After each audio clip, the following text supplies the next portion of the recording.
Evening everybody, welcome back to One Pizza Too Many. Now, we literally have had one pizza too many recently, so thought we'd do a little Spanish paella, or a play on a Spanish paella in the Ninja Foodi today, and show you the Foodi and how we can use it using the pressure cooker side of things. Okay, so before we get into it, I'll just talk you through what ingredients I've got in front of me. We have chorizo salami, chorizo sausage, sun-dried tomatoes, sliced white onion and garlic, salt and pepper, hot smoked paprika, then we have diced chicken, frozen prawns, one piece of frozen bass, then we have Arboria risotto rice. We've got a little bit of homemade mozzarella. We have some blended tomatoes with herbs. We have 600 ml of chicken stock. Then we have some white wine, a third of a bottle of white wine.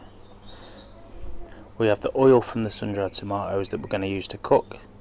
And then for garnish, we've got some baby leaf coriander, some lime wedges, and a few more chopped sun-dried tomatoes. So we have switched the Foodi on, and what we're going to do is we're actually going to turn it over to the sear and saute, so all the way around. Okay, and we're going to put it on high because we want it hot. Press start, and to this we're going to add our sun-dried tomato oil. Okay.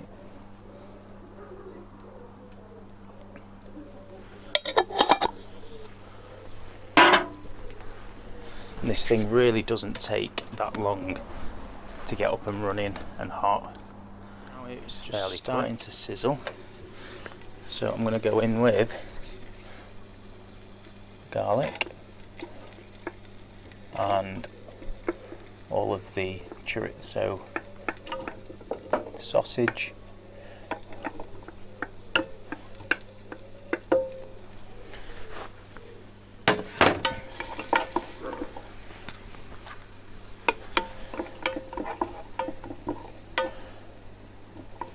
and we're going to let the oil sort of saute out of the chorizo. And what I'm just going to do is move this to allow me to bring this forward.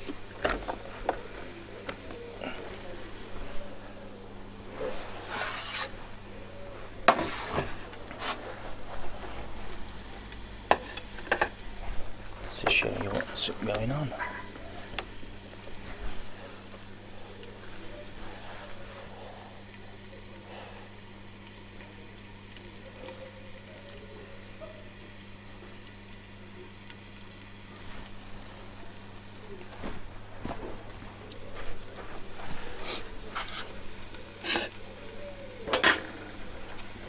So it is fairly quick process in the Foodi for doing something like this. So all that oil is now releasing out of the chorizo, which is great. Then we're going to go in with the sun-dried tomatoes and all the sliced onion.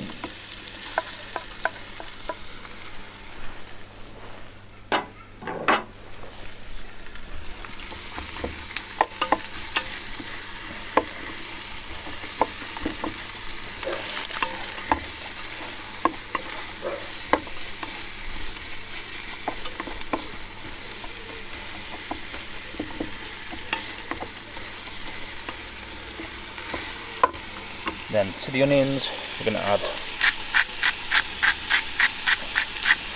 a generous helping of salt and pepper. So the salt will help to draw the moisture out of the onions as it's cooking. And we're also going to go in with half a tablespoon of smoked paprika.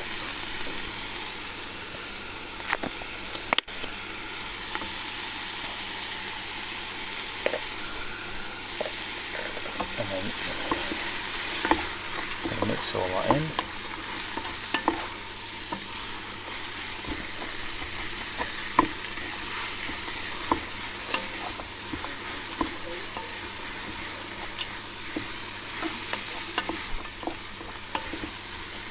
Okay, so the idea of this is just a quick way of cooking. So next we're going to go in with the chicken.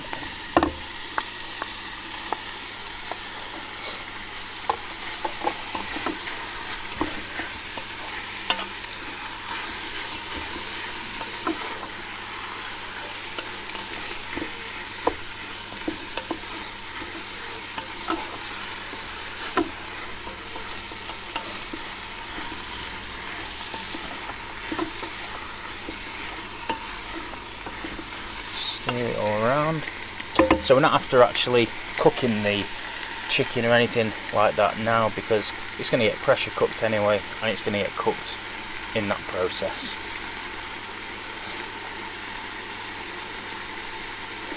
Okay, so next we're going to add the Arboria rice, risotto rice. Okay, I've got 200 gram.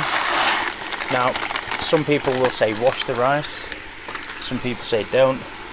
I'm on the train of thought of don't, because I quite like the starchy end that not washing it gives.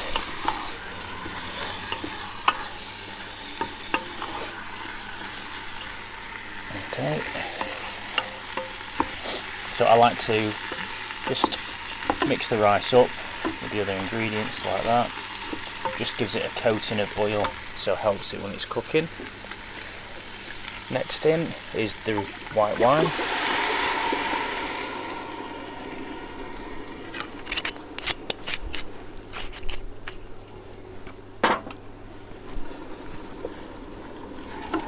The smell is already fantastic from this.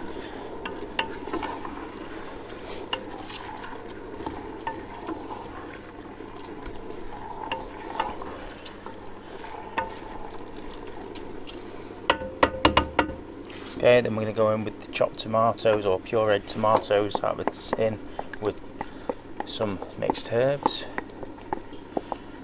So just basil and oregano. Then we're going to go straight in with the 600 ml of chicken stock. I'm doing this quick so you can see how this does turn out and how quick you can actually do this. Then I'm going to put the piece of frozen fish on top and the prawns.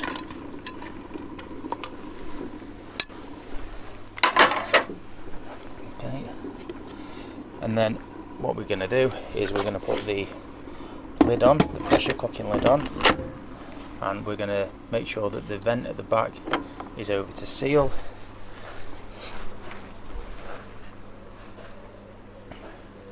And just here we're now going to change the function up to pressure. I'm going to keep it on high, and then the time, we need to change the time to 4 minutes. So we're going to pressure cook this for 4 minutes. Okay, it's going to take a few minutes to get up to pressure, probably 5 minutes to get up to pressure. We're going to cook it for 4, and then we are going to just let it sit for 10 minutes after the pressure cooking. Okay, so we're going to press start. So you see it says pre-P-E-R, so it's preheating. Okay, so I'll show you then when it starts. It's still preheating, so we're about 4 minutes in and it's still preheating, but I thought it'd be a good chance to show you the top of the foodie. Okay, so we have a vent here, so it's currently on a seal, and you'll see this little jobby here. So this is a valve that lifts up and down. So at the minute it's down. As the pressure builds up and builds up with the steam, this valve will lift up and it will seal the pot completely, and you know that it's sealed. Once this is lifted up. You must not undo this screw top, because it's going to be under a hell of a lot of pressure, and you'll see later on when we come to release after the cook, there will still probably be quite a bit of pressure in. So I don't think this is far off from getting up to pressure. Now with the steam vent, it's now come to the top and it's sealed, and you'll see in a minute this will change from will change from preheat, and it'll change to a time for pressure. So it should change to 4 minutes, which is what we set it for. And there we go, it's just gone. So it's now saying it's on high pressure, and it started off at 4 minutes, and it's now counting down to finish. Okay, so then it changes to warm, and we're just going to leave that sat there now for 10 minutes. So join me in just under 10 minutes when we'll be serving some of this. So you'll see this is now going to tick over to 10 minutes. So this has been sat here keeping warm for 10 minutes. But you'll also notice that the pressure release valve at the top is still up. So it means that there's still loads of pressure. So we now need to do a manual release. Okay. So what we're going to do, we're just going to turn the foodie off now. So bye-bye. And then we're going to go to vent. So you need to be really careful when you do this.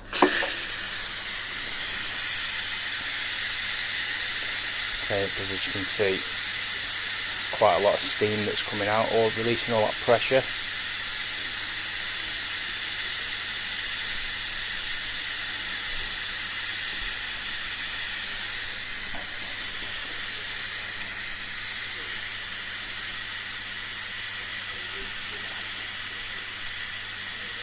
And then what you're doing, you're watching for that little silver valve to just drop down, and that's when it's safe to open.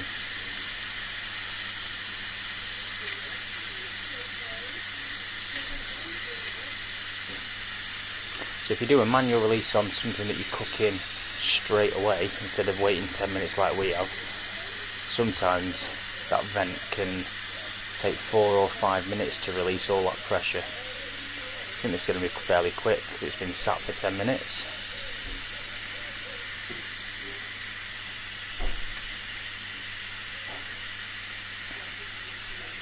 You can hear it slowing down.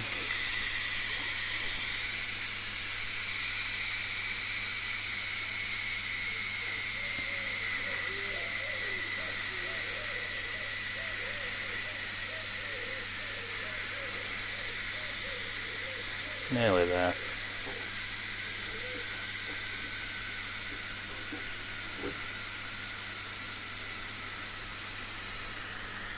There's the bit.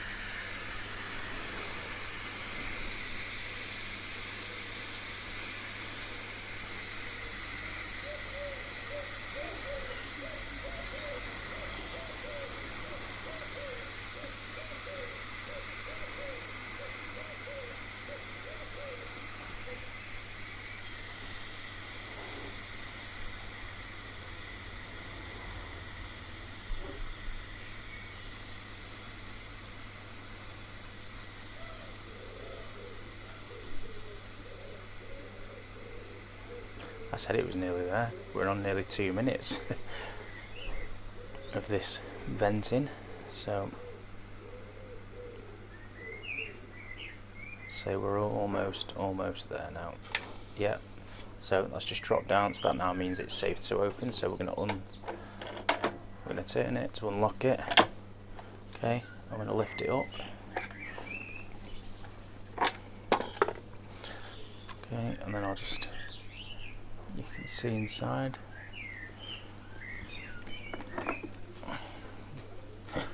So I'm just going to break the fish up that's been on the top. I'm going to stir this in. Chicken, as you can see, is just breaking up into pieces. That's how well cooked it is. It looks really, really nice. So what I'm going to do now, just to finish this off, I've got some homemade mozzarella that I did the other day. just a little bit because I've got no parmesan like you should finish it off with, so I thought I'll just use the last bit of the. You see how easily that's just melting straight away.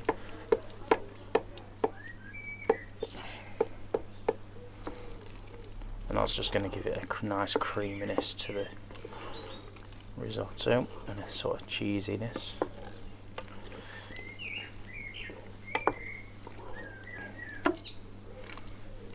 See it all nice and stringy. Excellent. Right, okay guys, so I'm going to take a nice portion of this. No need to be stingy with something like this. Okay. Nice. And as normal, there's always one messy one, isn't there? So I'm just going to get a little cloth that I have under my bench hiding from you. Okay.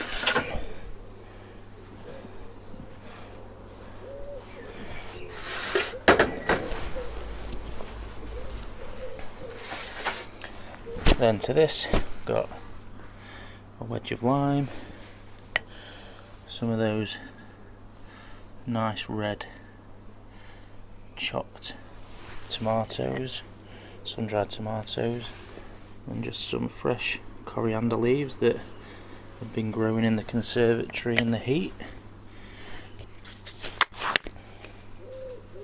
And then just a little flurry of smoked paprika. And there you have it guys.